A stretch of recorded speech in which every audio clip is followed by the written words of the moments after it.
Hello everybody, welcome to the session. So in this session we'll be doing some of the previous year questions based on the logical reasoning. These previous year questions were being asked in the UGC NET examinations. Previous examinations में ये पूछे हुए questions हैं जो आज हम यहाँ पे complete करेंगे. तो चलिए start करते हैं हम अपने first question के साथ में. The first question is, Anil, after traveling 6 kilometers towards the east from his house, realized that he has been traveling in the wrong direction. तो अनिल 6 किलोमीटर्स ईस्ट में जाता है और फिर उसको ऐसा लगता है ये अब उसका हाउस है, यहाँ से वो 6 किलोमीटर्स ईस्ट में जाता है और वहाँ जाके लगता है कि वो रॉन्ग डायरेक्शन में जा रहा है. तो वो वापस टर्न करता है और ट्रेवल कितना करता है 12 किलोमीटर्स. 6 किलोमीटर्स तो जहाँ वो रॉन्ग गया वो और 6 किलोमीटर्स ये, तो टोटल जब वो 12 किलोमीटर्स कवर करता है वेस्ट में, टर्न करता है राइट में. जब टर्न करेगा राइट में इस तरह से और उसे 8 किलोमीटर्स और ट्रेवल करना होगा तो उसका ऑफिस यहाँ पे आ जाएगा. तो ये क्वेश्चन हमें गिवन है. अब हमें क्या निकालना है? स्ट्रेट डिस्टेंस निकालना है. ऑफिस से उसके घर का डिस्टेंस कितना है. ठीक है, क्वेश्चन समझ में हमें अच्छे से आ जाना चाहिए सबसे पहले. Okay, so let's start doing the question. तो ये हमारे क्वेश्चन में गिवन था कि अनिल, सबसे पहले अनिल ने स्टार्ट किया है यहाँ से. ये घर है अनिल का, दिस इज द हाउस. ठीक है, यहाँ से कितना चला अनिल?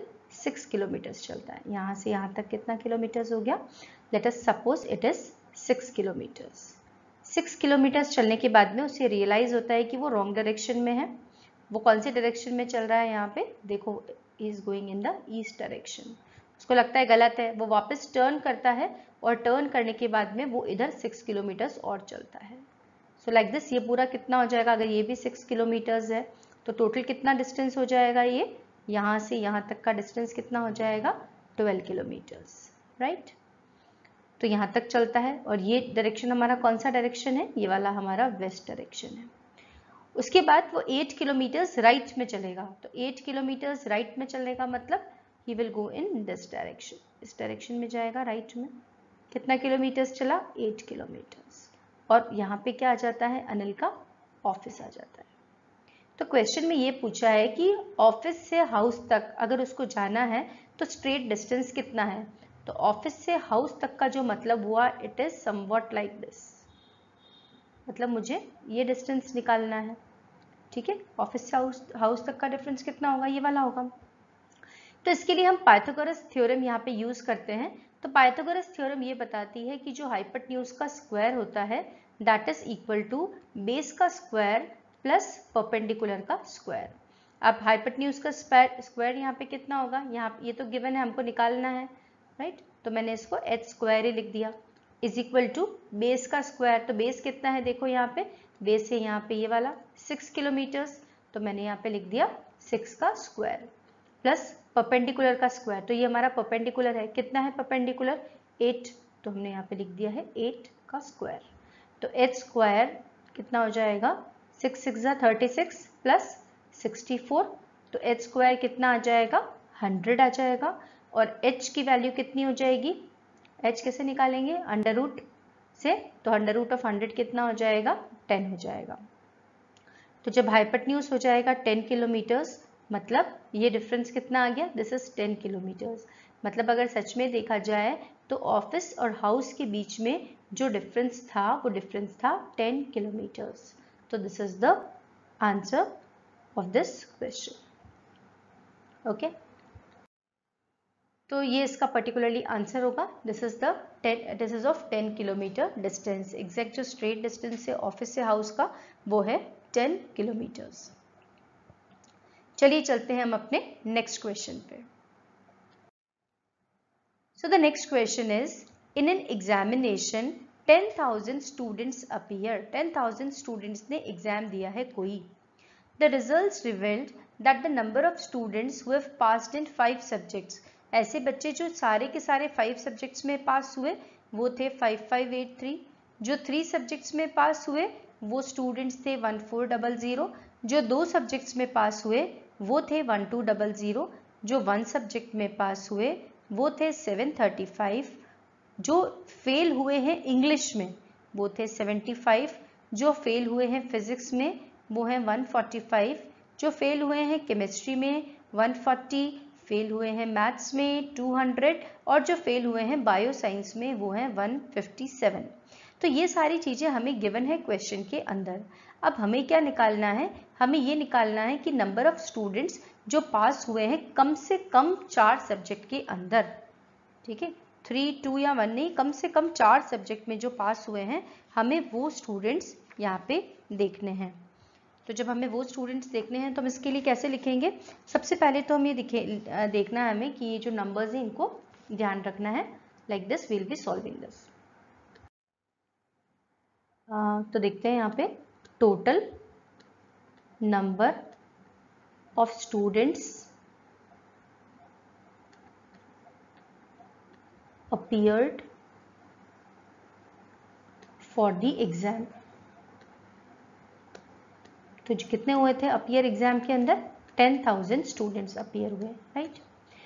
तो जो 5 सब्जेक्ट्स में पास हुए हैं वो कितने थे, अभी गिवन है वो 5, 5, 8, 3, राइट।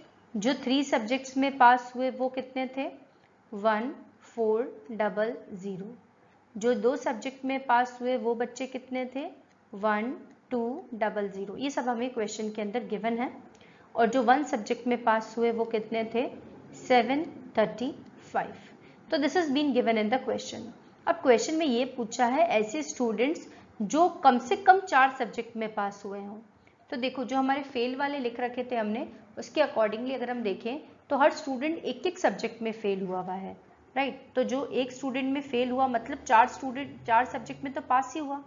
तो उस हिसाब से अगर हमने देखा तो क्या आ जाएगा 75 प्लस 145 प्लस 140 प्लस 200 प्लस 157। ये वो स्टूडेंट्स हैं जो 4 सब्जेक्ट में पास हुए हैं, राइट। क्योंकि एक सब्जेक्ट में फेल हुए मतलब बाकी 4 में पास हुए, ये भी एक में फेल हुआ मतलब बाकी 4 में पास हुए। तो ये सारे नंबर ऑफ स्टूडेंट्स हैं जो एक सब्जेक्ट में फेल हुए हैं। टोटल सब्जेक्ट 5 थे, तो मतलब जब एक में फेल हुए हैं तो 4 में पास हुए हैं। तो ये कितना आ जाएगा, अगर हम इसको कैलकुलेट करेंगे इट इज 717। और अब ये देखना है जो हमारा क्वेश्चन था वो ये था ऐसे स्टूडेंट जो कम से कम 4 सब्जेक्ट में पास हुए हों। तो यहाँ से बहुत ही क्लियरली हमें पता चल रहा है वो कौन स्टूडेंट्स होंगे। एक तो ये जो एक सब्जेक्ट में फेल हुए और 4 सब्जेक्ट में पास हुए, और एक ये जो 5 सब्जेक्ट में पास हुए, क्योंकि हमें यही निकालना है कि कम से कम 4 सब्जेक्ट में पास हुए हों। तो 5 सब्जेक्ट में होंगे वो भी इसी में आएंगे। ऐसे कैलकुलेट किया तो इट इज 5583 प्लस 717, ये हो जाएगा हमारा 6300। तो 6300 इसका एग्जैक्ट आंसर होगा। तो 10,000 स्टूडेंट्स जो अपीयर हुए थे एग्जाम के अंदर, उसमें से जो 4 सब्जेक्ट में पास हुए हैं, कम से कम 4 में पास हुए हैं, 5 में भी हो सकते हैं पर 4 में तो हुए ही हैं, वो स्टूडेंट कितने हैं 6300 वो स्टूडेंट्स होंगे। Okay, so the correct answer is 6300। Alright, चलिए अब हम करते हैं एक और question. At present a person is 4 times older than his son. एक जो पर्सन है वो 4 times ओल्डर है, मतलब बड़ा है अपने सन से, 3 years बड़ा है अपनी वाइफ से। 3 साल के बाद में जो सन की एज है वो होती है 15 years। तो age of person wife after 5 years वो कितनी होगी। तो सबसे पहले हमको क्वेश्चन बहुत अच्छे से समझना है जिससे कि हमको काम करने में प्रॉब्लम नहीं आए, राइट। तो क्वेश्चन यही है कि एट प्रेजेंट एक जो पर्सन है वो 4 गुना बड़ा है उसके सन से, 3 साल बड़ा है उसकी वाइफ से। 3 साल के बाद में जो सन की एज है वो होती है 15 years। The age of the person's wife after 5 years will be what.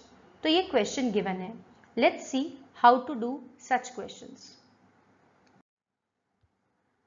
So let person's age be x, हम इसको x मान लेते हैं। तो सन की एज कितनी हो जाएगी, son's as will be x/4, बिल्कुल लिख सकते हैं। और वाइफ की एज कितनी हो जाएगी? वाइफ की एज हो जाएगी x - 3। All right, now age per the question हमने बोला 3 साल के बाद में, तो x/4 + 3 ये गिवन है क्वेश्चन में कि 3 साल के बाद में सन की एज हो जाएगी 15 ईयर्स। अगर मैं इसको सॉल्व करूं तो कैसे सॉल्व कर सकते हैं? x/4 + 3/1 = 15। फिर हम एलसीएम ले लेंगे यहाँ से, तो हमने यहाँ पे इस तरह से एलसीएम लिया है।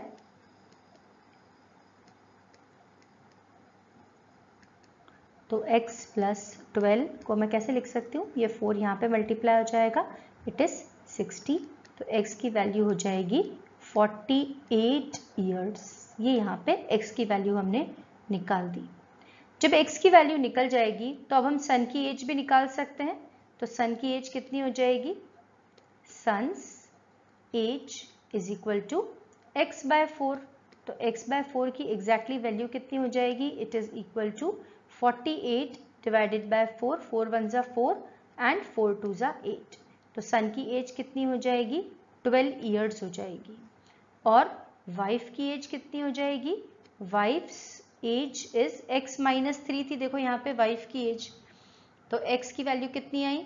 48 - 3, मतलब वाइफ की एज कितनी हो जाएगी? 45 ईयर्स। अब क्वेश्चन में ये पूछा है 5 साल के बाद में, तो 5 साल के बाद में देखो कुछ नहीं होगा, ये सब एजेस निकल गई हैं। 5 साल के बाद में कैसे एज निकलेगी कि सबके अंदर 5 ऐड कर दो।